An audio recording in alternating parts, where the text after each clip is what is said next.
As the year draws to a close, CGTN's Robert Nagila sat down with China's ambassador to Kenya, Peng, for a wide-ranging conversation looking back at the year that was and what Africa can look forward to from its largest trading partner and investor, China, in 2020.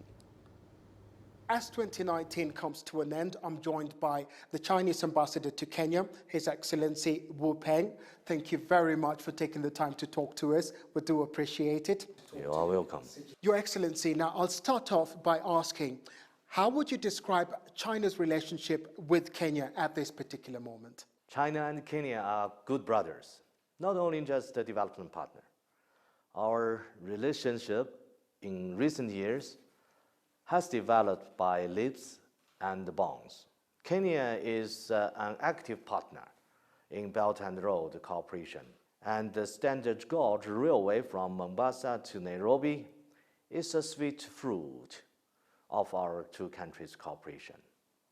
As Chinese President Xi Jinping emphasized in his meeting with President Uhuru Kenyatta, our bilateral relations are strategic and high level. Since 2015, China has been Kenya's largest trade partner and Kenya's major source of foreign direct investment. Currently, there are over 400 Chinese companies operating in Kenya, creating roughly 130,000 jobs for Kenyans. Nowadays, Kenya has become a favorable tourist destination in Africa of Chinese people. And studying in China has become a popular trend among Kenya young generation. The two people's friendship enjoys solid foundation. Your Excellency, could you give us your recollections of major achievements in 2019 between China and Kenya? Politically, His Excellency President Uhuru Kenyatta successfully visited China again this year for the second International Forum on Belt and Road Cooperation. Mr. Yang Jiechi, as President Xi Jinping's special representative, visited Kenya, and Mr. Wang Yong, as special envoy, attended the launching ceremony of SGR Phase 2A freight service in Nairobi. The Garissa power station, the largest solar power station in East Africa, was also completed and put into operation. The Nairobi Airport Expressway, the first BOT project with Chinese investment, was officially put into construction. It shows that we are actively working together with Kenya people to achieve the Big Four agenda and the Vision 2013. From January to September 2019, Kenya registered about 105 million US dollar worth of exports to China, with a year-on-year increase of about 57%. That is a huge increase. Exports of fresh flowers has grown substantially.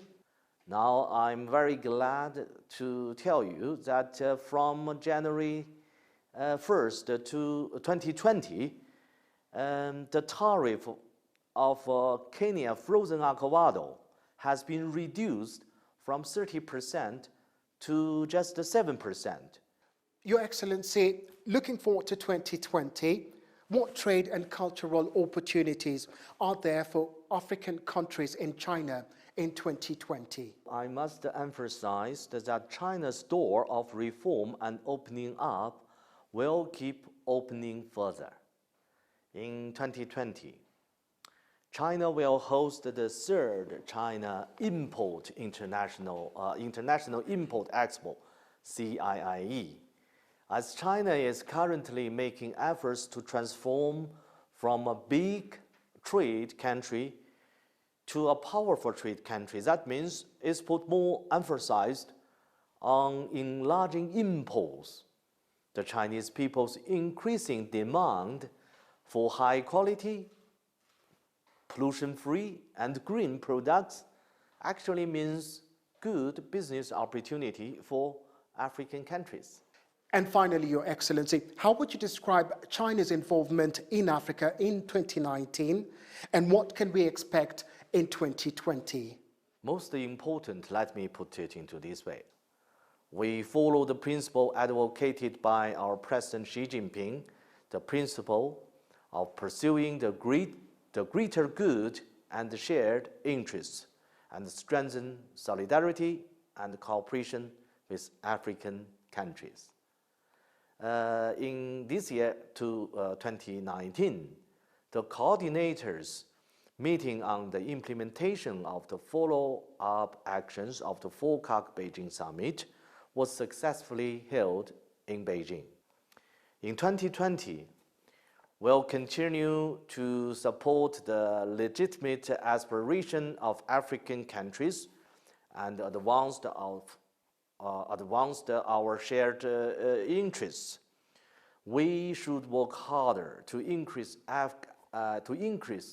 Africa exports to China, to improve the trade structure further between China and Africa. And the Chinese side also shall encourage transform of Chinese enterprises operating in Africa from just a constructor to investors.